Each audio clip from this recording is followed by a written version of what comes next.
Is the DoD no more? Today, we're breaking down Trump's Department of War order. Why, what it means, what's next, the greater context, and what opponents are saying. With the person. Just out here today down at the border. If you look back in history, when we're It's a powerful force. We have helped put almost $2 billion in veterans' pockets, and it never seems to be enough. Hey there, veterans. Welcome back to VETCOMM News, where we're keeping you in the know on veteran news, current events, and all the incredible work that we're doing right here in the VETCOMM community. I'm Rachel Hernandez. I'm the manager of communications here at VETCOMM. Let's get right down to business.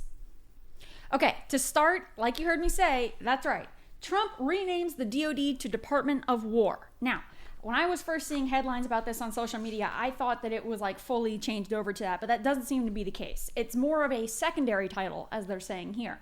So this is from Pentagon News. I believe this is from the White House's website. It says, President Donald J. Trump signed an executive order today, but this was last week, September 5th. This is dated. Changing the Defense Department's name to the Department of War as a secondary title. The order, the 200th signed by the president since taking office, authorizes Defense Secretary Pete Hegseth and DoD subordinate officials to use secondary titles like Department of War, Secretary of War, and Deputy Secretary of War in public communications, official correspondence, ceremonial context, and non-statutory documents within the executive branch. So we've got a quote here. It says, the Department of War conveys a stronger message of readiness and resolve compared to the Department of Defense, which emphasizes only defensive capabilities. Restoring the name Department of War will sharpen the focus of this department on our national interest and signal to adversaries America's readiness to wage war to secure its interests. Wow. So let's see. Keep going here. We've got President Trump said prior to signing this executive order that he's been talking about it for months. Let's see. Now, I believe this is a quote from Hegseth. He says, "We changed the name after World War II from the Department of War to the Department of Defense, and we haven't won a major war since." Okay, let's keep going. The War Department was originally established by Congress on August 7th of 1789, the same year that the Constitution took effect. It replaced the Board of War and Ordnance, which was created in 1776 during the Revolutionary War. The War Department had oversight over the Army and Navy until 1798, when the Navy Department was formed. And on November 8th of 1800, the War Department building in Washington burned down, and with it, all of the department's records. The War Department's name remained the same for over 150 years until it merged with the Department of the Navy and the newly established Department of the Air Force to become the National Military Establishment with the passage of the 1947 National Security Act. So that was kind of the press release about that. So let me kind of read you a little bit from the actual executive order itself. So I've got that right here. We've got Restoring the United States Department of War. This is dated September 5th, same date. So it says, I'm actually going to skip over all this long part because it basically just says the same thing I just read to you. But I did go through and highlight some interesting stuff here that I think you'd find interesting. So like I said, initially, I thought when I was first seeing this on social media that this was an entire name change, a complete rebrand of the department, which it is to some degree, but not entirely, yet at least. So when I was reading through the executive order, it does say this. It says, within 60 days of the date of this order, the Secretary of War shall submit to the President a recommendation on the actions required to permanently change the name of the Department of Defense to the Department of War. This recommendation shall include the proposed legislative and executive actions necessary to accomplish this renaming. So, looks like this is maybe just a simple superficial title change, I guess, for like emails and stuff, but that this could be a bigger title change in the future. We'll see. Time will tell. But of course, like I said, there's going to be some opposition to that. So I got this article here from the New York Times. This is written by David E. Sanger, who has covered 5 American presidents and frequently writes on superpower competition and conflict, the subject of his latest book, blah, blah, blah. So the headline here is, President Trump and his defense secretary say they want to return to the era when America won wars. They largely ignore the greatest accomplishment of the past 80 years, avoiding superpower conflict. So this is kind of a lengthy article, and of course I'm going to have it linked below for you to read for yourself because it is kind of an interesting article. But I'm really going to read just this first part to you that kind of gets the main gist of it across. So we've got When President Harry S. Truman signed the law creating the Defense Department from the remnants of the War Department in August of 1949, Joseph Stalin was 16 days from proving the Soviets could detonate a nuclear weapon, and Mao Zedong was less than 2 months from declaring the creation of the People's Republic of China. It was a terrifying time for Americans, and the new name was intended to reflect an era in which deterrence was critical because war, if it broke out among the superpowers, could be planet-ending. For decades, the odds of avoiding that nuclear exchange or a direct superpower conflict seemed slim at best. So to many historians, the greatest accomplishment of the Cold War is that it largely stayed cold, despite wars in Korea and Vietnam, the Cuban Missile Crisis, and arms races that followed. All of which makes President Trump's executive order on Friday seeking to restore the Pentagon to its old name, the War Department, more than just a throwback, a restoration of a tough guy nomenclature.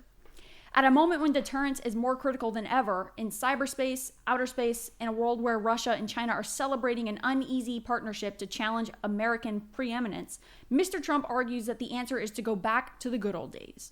So, if you'd like to read that full article, I'm going to have that linked below.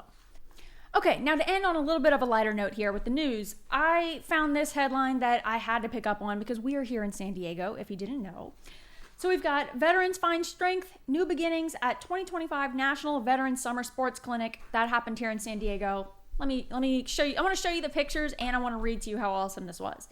So it says, nearly 150 recently injured veterans were welcomed at the opening ceremony at Petco Park, sponsored by the Veterans Canteen Service. VA leaders shared messages of encouragement and support as the clinic officially got underway. They've got all these great pictures of these veterans here. We're going to have them on the screen. I just really wanted you to see this. It says, the 18th National Veterans Summer Sports Clinic concluded after 5 days. There was connection and discovery through adaptive sports, so on and so on. This was hosted by the VA in collaboration with the Wounded Warrior Project. Let's see. So this started in 2008, and it says that it provides opportunities for early intervention and recovery through specialized instruction and a supportive community that promotes rehabilitation and independence. It says the mission is to help veterans regain confidence, achieve independence, and embrace a healthier lifestyle through adaptive recreation. So some of what they did here was on the beaches of La Jolla, which I don't know if you're from San Diego or been to San Diego or know anything about San Diego, but some of these places are all around San Diego here. So we got on the beaches of La Jolla, surfing became a highlight of the week, I'm sure. I love to watch people surf. In Mission Bay, veterans spent a full day kayaking. Okay. And then out on the water, they did some sailing, all kinds of fun stuff. And if you know someone who's interested in doing this next year, or you yourself want to do this, it says that they're going to have registration for the next one opening in early spring of 2026. All right, and in some company news for you, we ran a poll here on our YouTube channel to ask you guys, our subscribers, what kind of content you want to see more of from us. By large, you said that you want more informational content, so ask and you shall receive. I'm excited to tell you that we're starting our Claim Clarity series here on YouTube. Each week, I'm going to be introducing you to a new member of our team to deep dive into different topics about VA disability claims.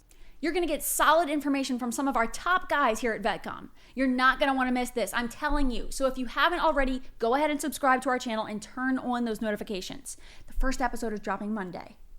All right, if you're already rated with VETCOMM, congratulations. But if you're not, what are you waiting for?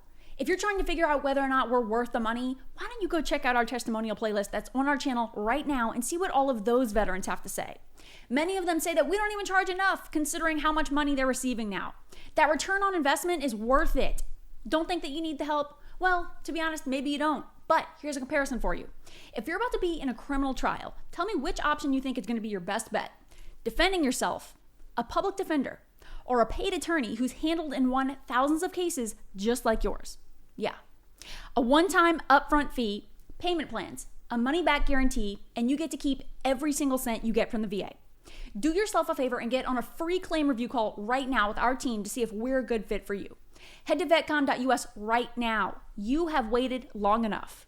And if you're new to this whole VA disability claims topic, or if you just have a really specific burning question that you want to ask, VETCOMM CEO Kate Monroe herself is going live every Thursday at 3 o'clock Pacific time on all of our VETCOMM US social media platforms.